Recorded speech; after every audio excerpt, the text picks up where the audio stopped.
मानसी यानी मनु बहुत ही लाड़ प्यार में पली बड़ी एक लौती बेटी थी। उसके पिताजी राजेश अग्रवाल ने उसे उसके 18वें जन्मदिन पर एक महंगा वाला स्मार्टफोन गिफ्ट किया था। बस उसी दिन से मानसी सिर्फ और सिर्फ अपने मोबाइल में ही व्यस्त रहती थी। मानसी का मोबाइल एडिक्शन अब उसकी माँ करुणा को खटकने लगा था। ऑफिस से घर लौटे राजेश से ये बात कहने की करुणा ने फिर से कोशिश की।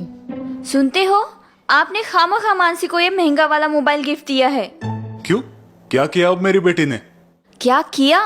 कुछ भी नहीं कर रही है, यही तो टेंशन है। ना टाइम पे खाना, ना सोना, ना पढ़ाई। रहने दो, ये उम्र ऐसी ही होती है। तुम्हें तो कंप्लेंट करने का मौका चाहिए बस। ये कह के राजेश हंसते हंसते अपने कमरे में चला जाता है और करुणा वहीं असहाय खड़ी रहती है। जाने दो, मुझे क्या, भलाई का जमाना ही नहीं रहा और बिगाड़ो अपनी बेटी को लाड़ प्यार से। ऐसे ही समय निकल गया और एक दिन मानसी के लिए पास ही के शहर से एक अच्छा रिश्ता आया। विशाल बेटा, क्या तुम्हें लड़की पसंद है?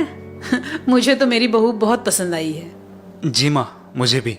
चलिए फिर, नेक काम में देरी क्यों, अगले ही महीने की तारीख फिक्स करते हैं। और एक महीने बाद मानसी शादी करके अपने पति के घर आती है। लेकिन कुछ दिन बाद ही विशाल के घर वालों को मानसी के मोबाइल एडिक्शन के बारे में पता चलता है। हाय हाय, ये बहू का ध्यान कहाँ है? सास जल्दी से गैस बंद कर देती है। बहू, ये क्या, ध्यान कहाँ है तुम्हारा?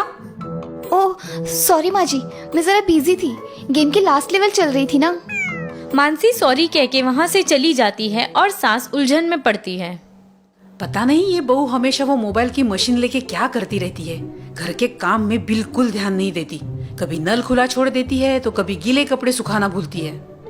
एक दिन मानसी और विशाल बाहर घूमने निकलते हैं, लेकिन रास्ते से चलते वक्त मानसी मोबाइल में ही मशगूल है। मानसी, तुम्हारी कोई भी ऐसी इच्छा हो तो बताओ, जिसका तुम हमेशा सपना देखती हो। मानसी का सारा ध्यान मोबाइल में है। उसका जवाब ना आने पर विशाल उसे जोर से पुकारता है। मानसी, मानसी। विशाल की आवाज सुन के मोबाइल में व्यस्त मानसी हड़बड़ा जाती है। ओह हाँ, सॉरी, क्या पूछा आपने? मैंने पूछा तुम्हारी ऐसी कौन सी इच्छा है जिसका तुम हमेशा सपना देखती हो और पूरी करना चाहती हो। मानसी बड़े उत्साह से बिना टाइम वेस्ट किए तुरंत जवाब देती है। मुझे हवाई जहाज से सफर करना है। मैंने बचपन से ही ये सपना देखा है और मुझे बड़े 5 स्टार होटल में कम से कम 2 दिन रहना है, बस। जब दोनों गपशप करके चल रहे होते हैं, तभी मानसी का पैर रास्ते में पड़े गोबर के ढेर में पड़ता है और सारा गोबर उसके नए कपड़ों पर उछलता है। ओह नो, ये क्या हो गया? मेरी अच्छी वाली महंगी ड्रेस खराब हो गई।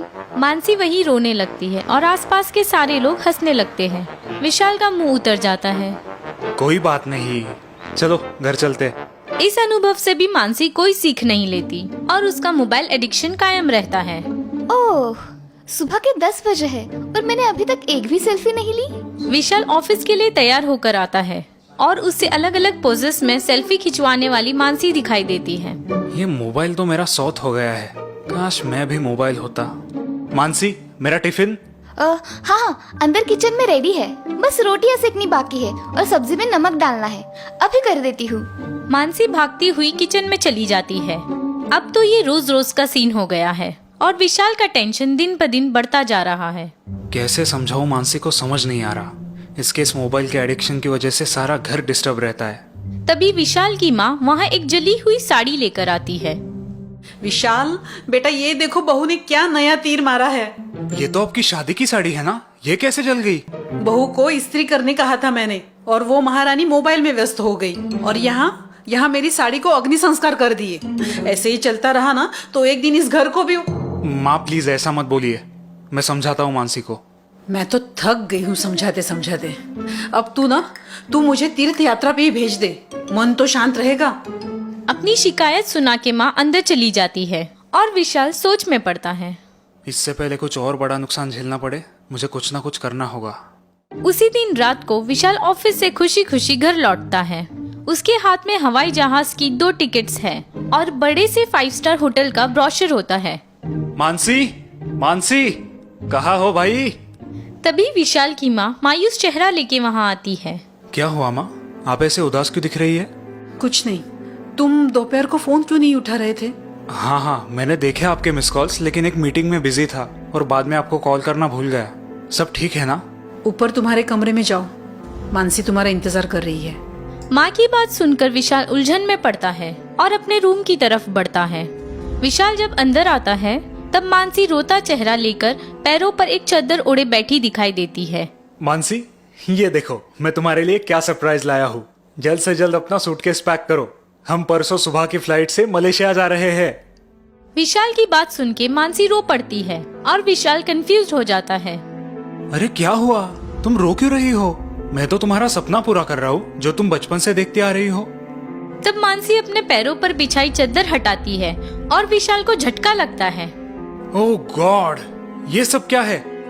ये फ्रैक्चर कैसे हुआ? मानसी विशाल को पूरी घटना बयां करती है। आज मैं और माँ जी एक साथ मंदिर जाने वाले थे और इसीलिए मैंने नई साड़ी पहनी थी। मैं ऊपर के कमरे से नीचे आ रही थी और तब मानसी नई वाली साड़ी पहन के अपने कमरे से बाहर निकलती है। जैसे ही वो सीढ़ियों के पास आती है उसे सेल्फी निकालने की इच्छा होती है। ओह, कितनी सुंदर लग रही हूँ मैं, एक सेल्फी तो बनती है। और सेल्फी निकालने के चक्कर में सीढ़ियों से पैर फिसल कर गिर जाती है और जोर जोर से रोने लगती है। ओह गॉड, हेल्प हेल्प मी, माँ जी, विशाल विशाल। उसकी आवाज सुन के विशाल की माँ दौड़ती हुई वहाँ आती है। हे भगवान, ये क्या हो गया? बहू तुम रोना मत, मैं अभी डॉक्टर को बुलाती हूँ। फिर माँ जी ने डॉक्टर को फोन किया, उन्होंने एम्बुलेंस भेज दी और मुझे अस्पताल ले गए। ओह, मुझे माफ करना, यहाँ इतना सब कुछ हुआ और मैं कोई मदद नहीं कर सका।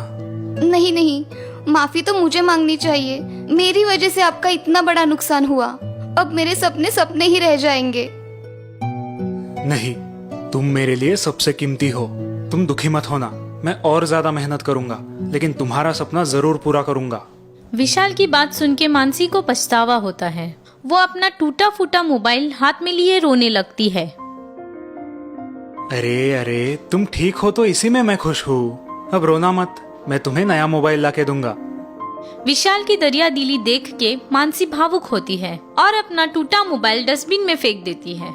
ये देख के विशाल चकित होता है। नहीं, अगर आप मुझसे सच्चा प्यार करते हैं तो नया मोबाइल बिल्कुल मत लाना। क्यों? क्योंकि मुझे अब इस मोबाइल एडिक्शन से छुटकारा चाहिए। अब हम दोनों के बीच तीसरा कोई नहीं आएगा। लेकिन हंसने खेलने वाला नन्हा सा तीसरा तो आना ही चाहिए जल्दी। क्यों, सही कहा ना मैंने? विशाल की बात सुन के मानसी शर्माती है। विशाल उसे प्यार से थपथपाता है।